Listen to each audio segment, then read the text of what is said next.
السلام علیکم. تمام پاکستانی نوجوانوں کے لیے ایک خاص میسج ہے.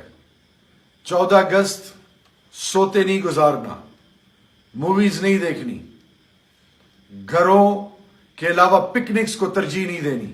ایک باعزت، خود مختار اور ایک آزاد مملکت کے باسی ہونے کے ناطے اس 14 اگست کو شان و شان طریقے سے منانا ہے.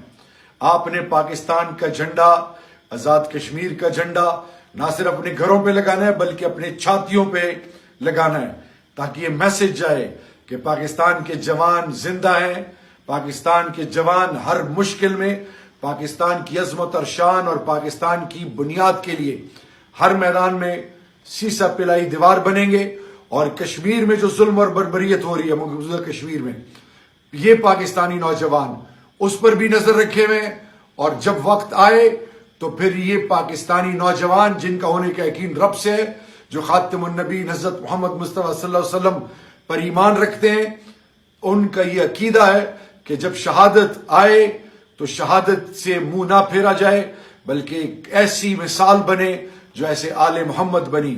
انشاءاللہ گھبرانا نہیں ہے، نکلنا ہے، دنیا کو باور کرانا ہے، دشمن کو باور کرانا ہے کہ ہم ایک ہیں. انشاءاللہ پاکستان اور کشمیر، چاہے مقبوضہ کشمیر چاہے آزاد کشمیر، ہم ایک جسم ایک جان ہیں. اللہ ان قوموں کو کبھی ذلیل و رسوا نہیں کرتا جن کے جوان باشعور ہوں، جن کے جوان سوئے نہ بلکہ جاگتے رہیں. جاگو، مستقبل تمہارا انشاءاللہ. پاکستان زندہ باد.